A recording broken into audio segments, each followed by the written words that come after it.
The photograph was retained without distinction. It sat among municipal documents in Silverton, Colorado, a mining town where paperwork persisted more reliably than memory. The photograph was dated to the summer of 1892 and labeled simply as the Harper family. There was no extra comment, no title, and no explanation for its preservation other than standard record-keeping. At first sight, the photograph appeared ordinary. A man stood at the center of the image, his stance upright, his countenance guarded. Beside him stood a woman, positioned close, her stance careful and controlled.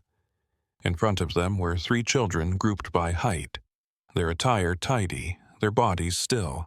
Behind them rose the wooden wall of a small house typical of Silverton dwellings in the late 19th century. Nothing in the situation suggested disruption.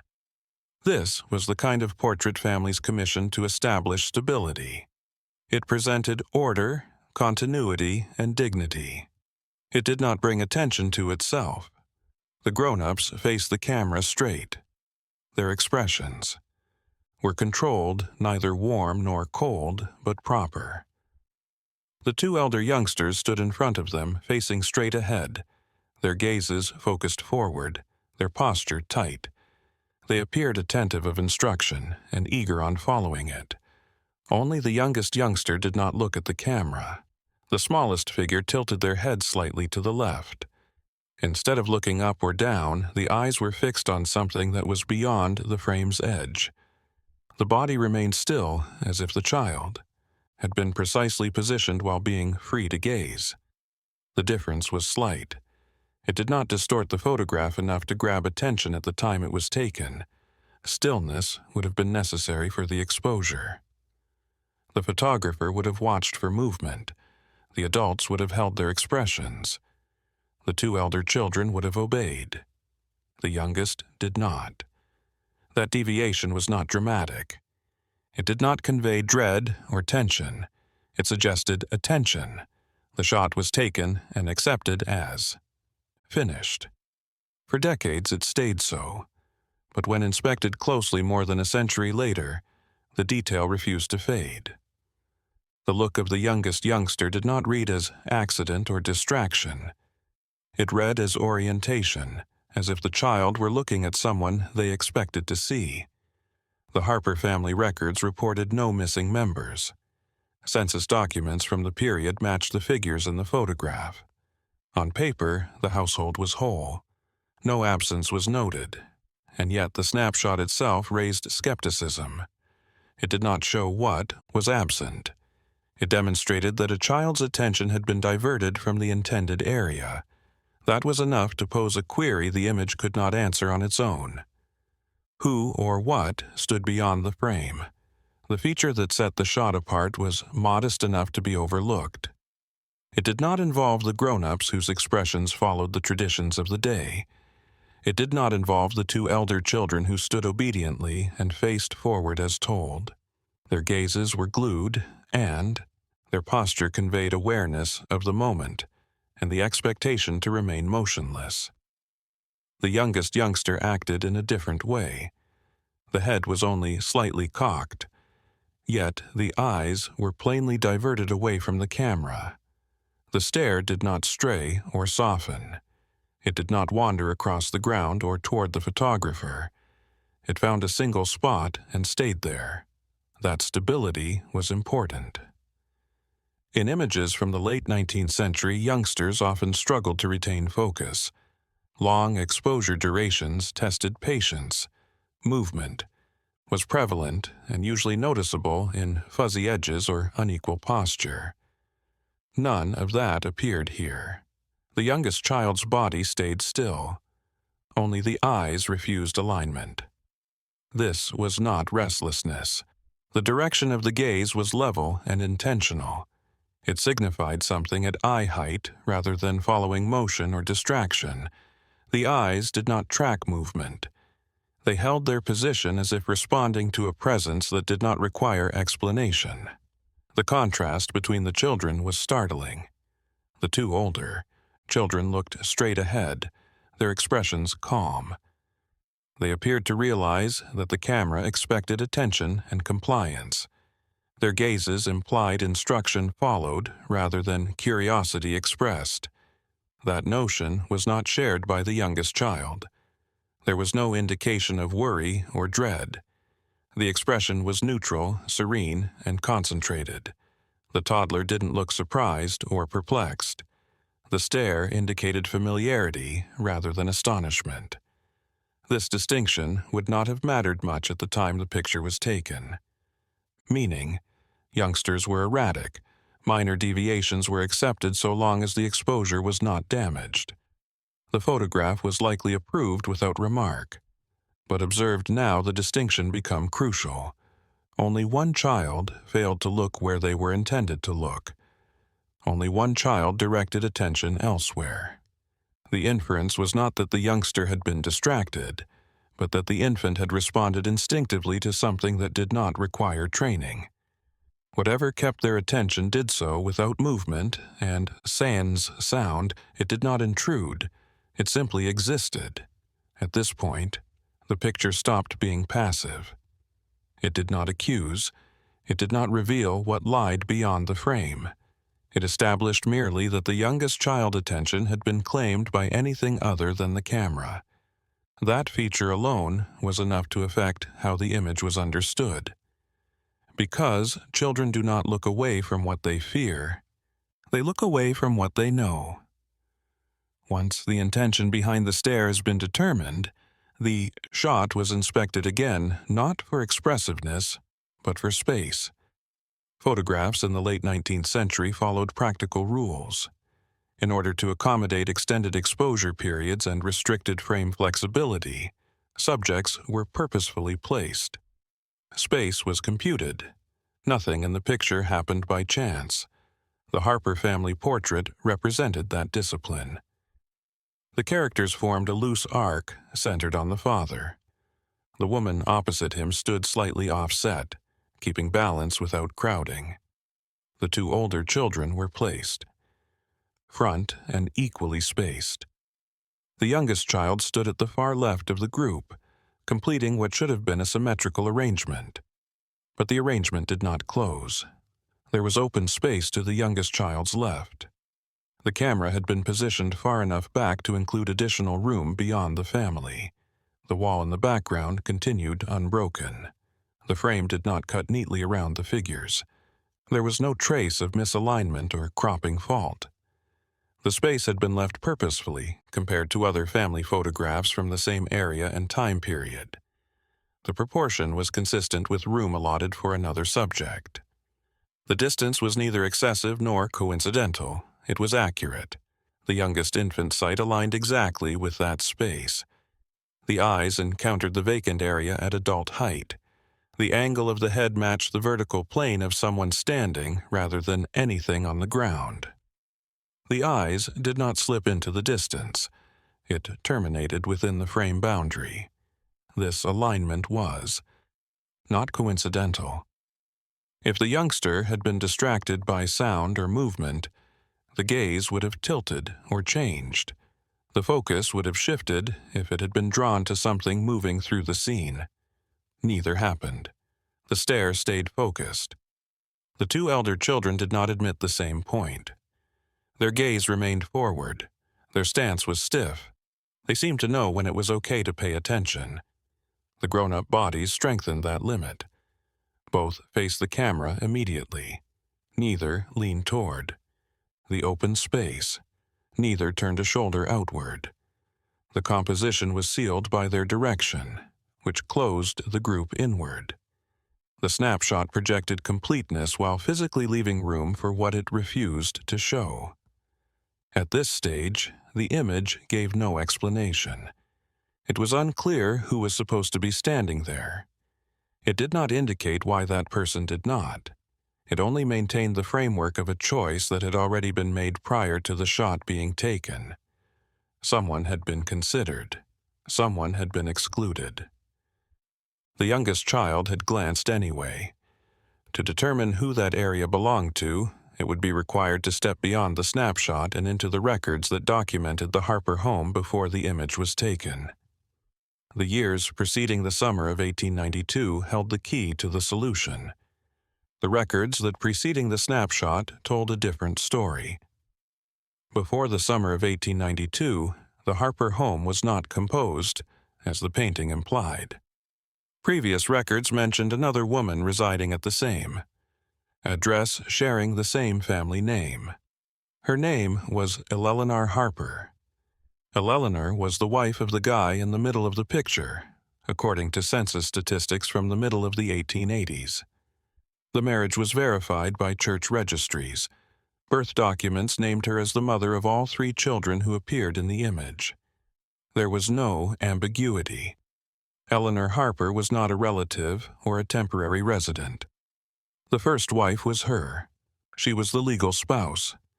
Every child in the home had her as their biological mother. Her presence in the family documents was persistent for years. Then it stopped in records dated to the year 1889. Eleanor's name was no longer visible. The household listings modified without explanation. Where her name had once been written, there was now absence. No notice recorded her departure. Relocation was not mentioned in any transfer records. No burial entry appears in the church books for that year. She was simply gone. The children stayed listed. The husband stayed listed. The address remained the same. Only Eleanor disappeared from the written record. This absence was not immediately odd within the circumstances of the moment. Women were often poorly documented. Their movements were recorded only when they affected property or lineage. A woman removal from records did not automatically spark inquiry. Still, the manner of Eleanor's disappearance stood out. There was no gradual transition, no record of illness, no indication of travel, no formal admission of death. Between each entry, her name disappeared, as though it had been deleted instead of finished. Later, records featured a different woman under the category of wife. Her name appears without reference to the one who came before. The household was presented as complete. Once again, nothing in the formal documents justified the change. No justification was given. There was no history kept. What remained was a gap between Eleanor's last recorded presence and the photograph taken 3 years later. A gap that exactly matched the vacant area in the picture. Currently, the question was no longer whether someone was missing. It was the reason Eleanor Harper had been removed so completely that rebuilding was necessary even in her absence. During the years, Eleanor Harper appeared consistently in the record. She was not constrained to the domestic limits of the household. Mining families in Silverton, Colorado, frequently relied on domestic unpaid labor to sustain business operations. Eleanor's literacy and numeracy placed her in a position of discreet involvement. She helped her hubby with correspondence and retained copies of financial records pertaining to the mining company he owned stock in. This position was informal at first. She transcribed figures, logged discussions, and arranged receipts. Her work was practical rather than authoritative, but over time, the pattern of entries shifted. Some numbers were repeated, dates overlapped.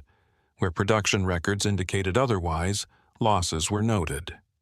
Eleanor saw discrepancies. Accidents reported by the mining operation did not correspond with decreases in output. Claims were submitted promptly. Ownership shares swapped hands immediately after occurrences were recorded. Properties that had been owned individually were abruptly combined under fewer titles. None of this was prohibited on its face. However, when combined, they created a pattern that implied manipulation. Small incidents were being magnified in order to put pressure on nearby landowners to sell their claims. To support those transactions, records were modified. Profits ensued. Eleanor kept notes. She did not publicize them. She did not confront anybody beyond her home. But she maintained copies of ledgers and correspondence that demonstrated disparities between what was claimed publicly and what was discussed secretly. Her knowledge transformed her standing within the household. What had previously been assistance became liabilities.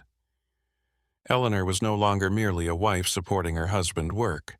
She had access to information that connected various men whose interests hinged on discretion. Silence was money in mining towns.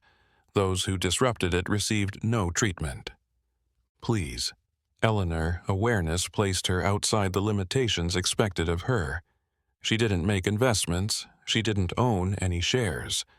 She was not expected to comprehend the mechanics behind the profits that sustained the home. But she did. And once that knowledge existed, it could not be undone. There is currently no evidence that Eleanor planned to share what she had seen. There is no proof she contacted authorities or outsiders. What mattered was not her purpose, but the fact that she knew. Knowledge alone was enough.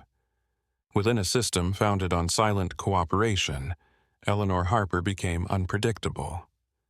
Her continuing presence posed peril. Her silence could not be assured.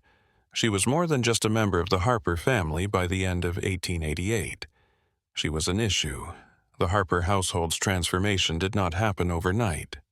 It unfolded through minor tweaks that affected Eleanor's posture without gaining public attention. Her participation in conversations decreased. Papers she had previously handled were relocated elsewhere. Decisions were made without explanation. When Eleanor raised questions, they were dismissed. At first, her spouse characterized the problem as misunderstanding. He reminded her that mining operations were complex and that certain things were not designed for domestic concern. The tone changed when she persisted. What had been comfort became caution. Eleanor persisted. She questioned irregularities in the records she had copied. She queried why land transfers followed reported incidents so closely.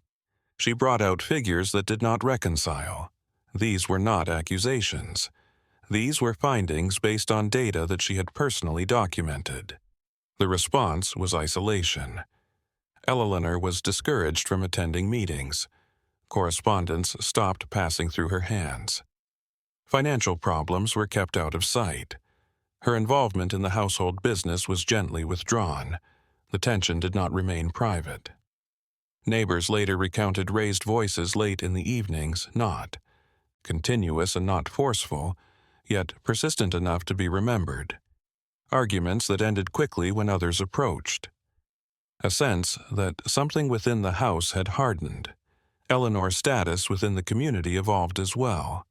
She was regarded in later accounts as demanding, as too concerned, as someone who did not grasp her place.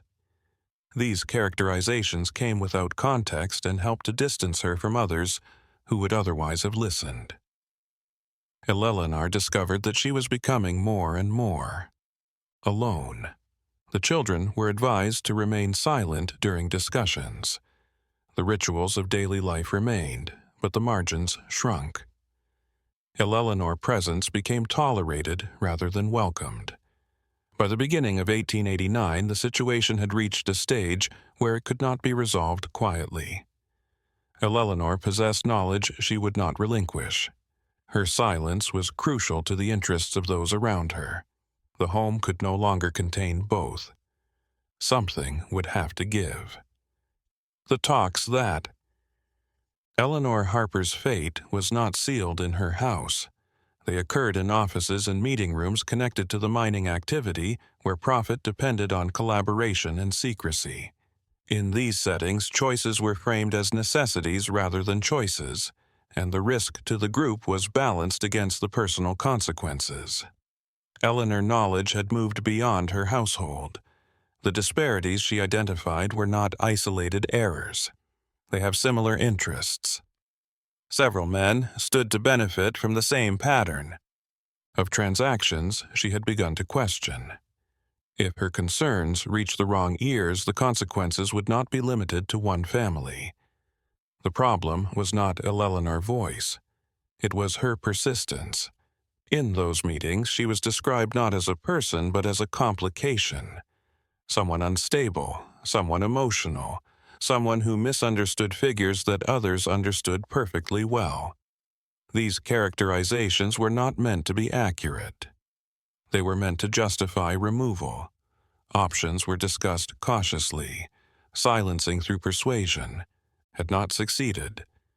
Social pressure had not contained her. Public discrediting carried risk. Any overt action would highlight the very issues they were trying to avoid talking about. What remained was misdirection. In Silverton, mining mishaps were frequent. Records were adjusted frequently. Injuries and deaths occurred with little scrutiny. A single additional incident would not raise alarms, especially if it aligned with existing narratives of risk and misfortune. The timing mattered.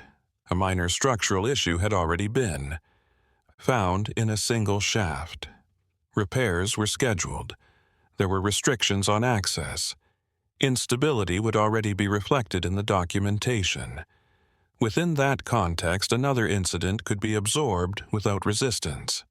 Eleanor's name only made one appearance in the conversation as a variable rather than a target. Questions would be answered on their own if she had been there when it happened. Records would explain her absence. Her knowledge would vanish with her. No one would need to accuse anyone else. The choice was never recorded. It did not need to. B. Instead of making a declaration, agreement is formed through silence and implication. Responsibility was dispersed. No single person could be held accountable because no single person appeared to act. By the time the meetings ended, the outcome was already set. Eleanor Harper was no longer useful. What remained was execution. On a bright morning in late 1889, Eleanor Harper was invited to descend into the mine. The request was framed as routine. Records and figures pertaining to recent damage in one of the shafts. Eleanor's familiarity with the ledgers made her a practical choice. There was no justification for her to decline, nor was there any indication of danger. She voluntarily left. The shaft she entered was already marked for limited access. Timber supports had been weakened by earlier activity, and repairs were scheduled, but not yet completed. Although not immediately dangerous, the area was described in official notes as unstable. These conditions were prevalent and seldom questioned. Eleanor was not. When she came in, she was alone. Several men were present performing tasks that aligned with routine maintenance. Their movements appeared coordinated. No alarms were raised, no objections were recorded. The descent went according to plan. The incident occurred below ground.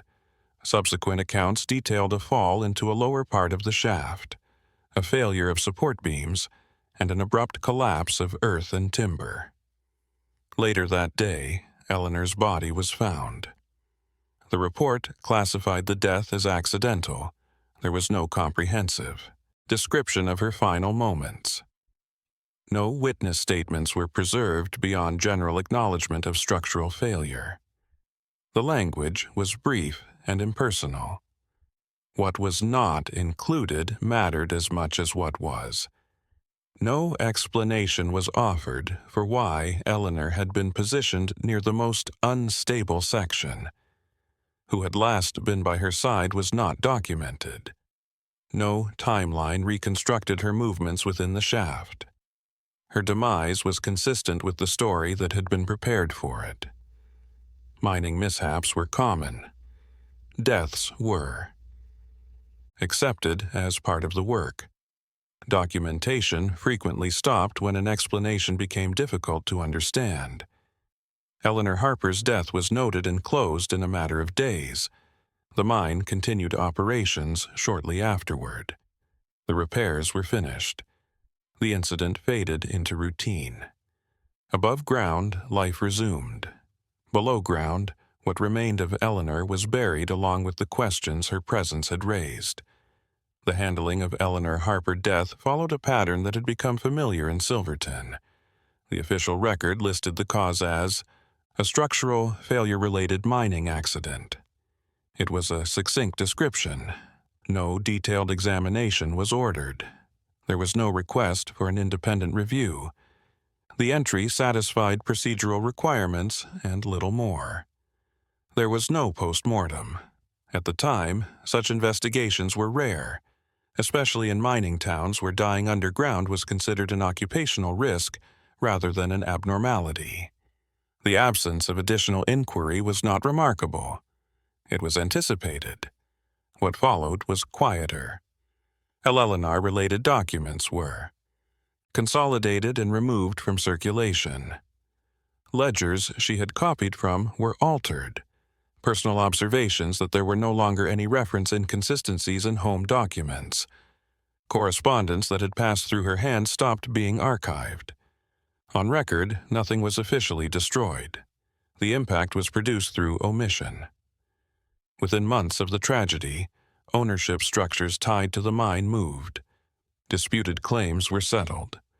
Land that had resisted sale changed hands. The transactions were legal on their face and supported by paperwork that no longer conflicted with internal records.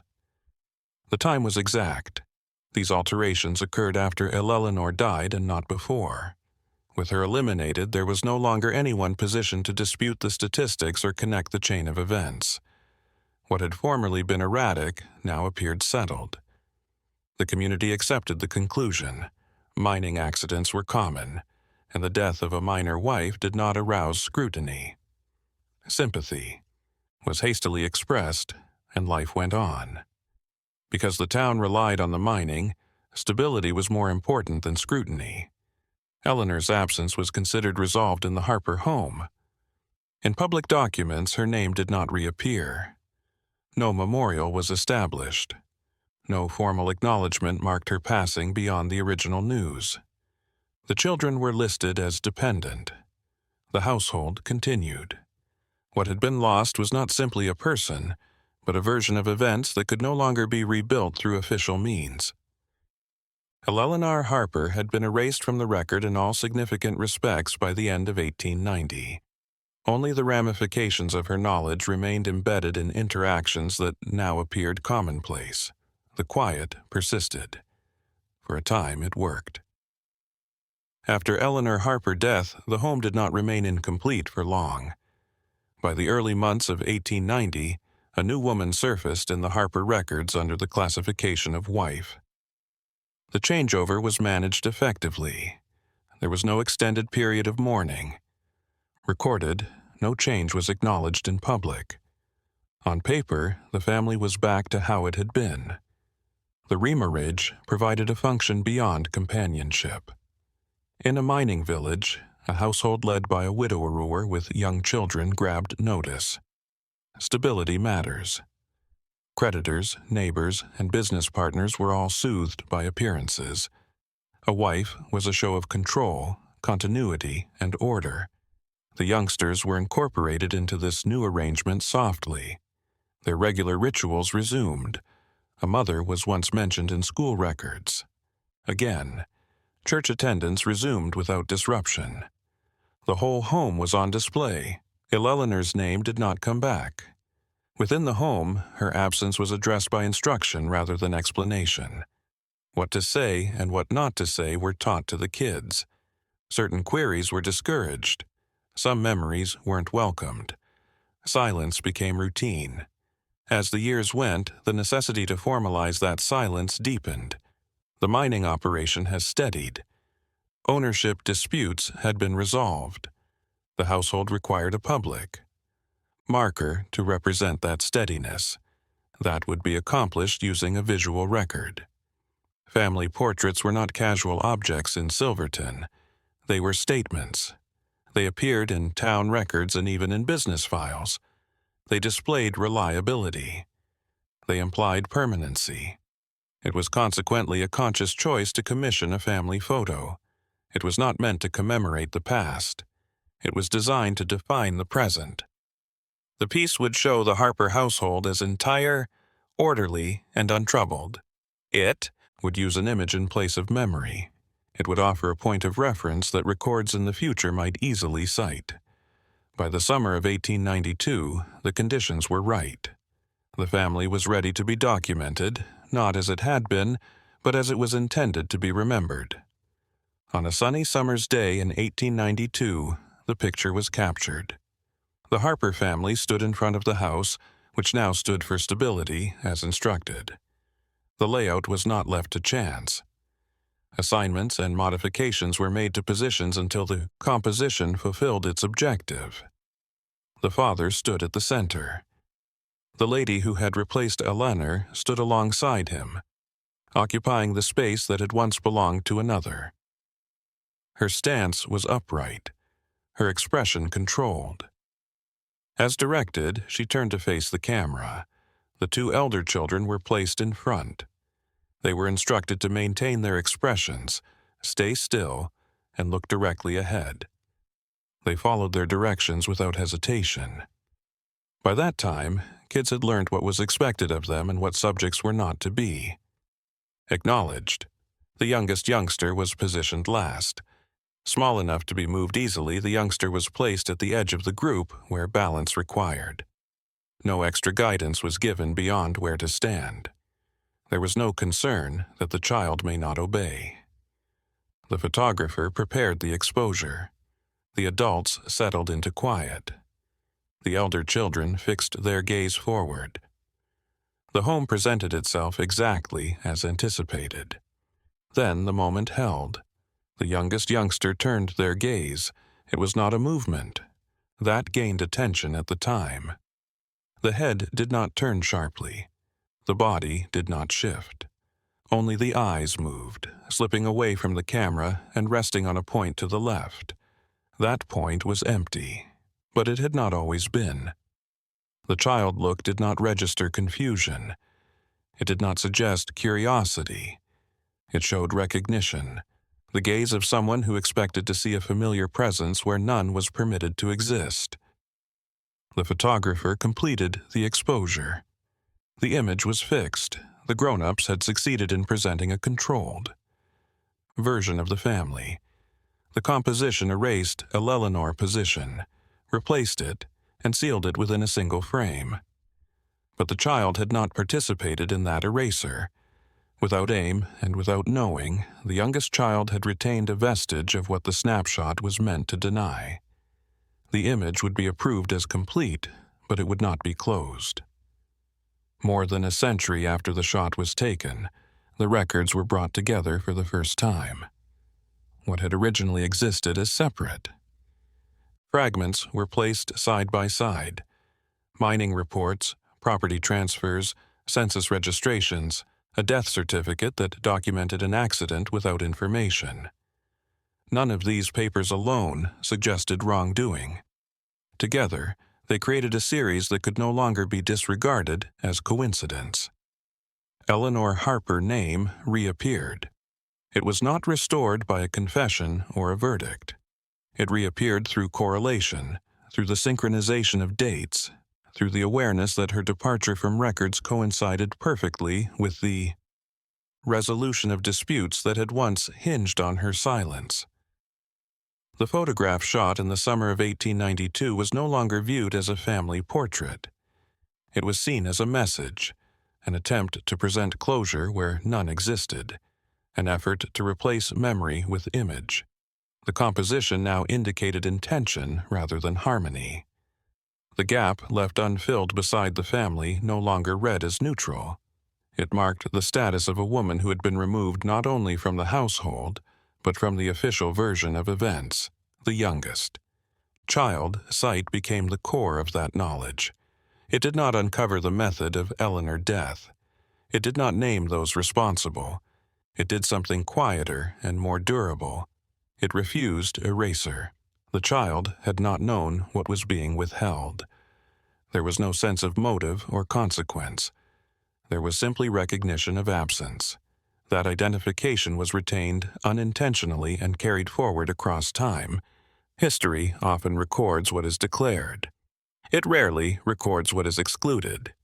In this situation, the truth survived not via testimony or investigation, but through a moment that could not be totally controlled. A child looking where they were not meant to look. and photograph catching more than it was intended to show. Eleanor Harper's story did not finish with justice. It concluded with acknowledgement. Her name was repeated again. Her status within the family was restored in memory, if not in law. The hush that had sheltered others no longer erased her altogether. The photograph remains untouched. What? Altered was how it was read.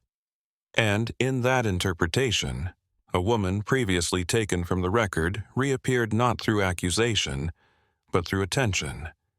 That attention was enough.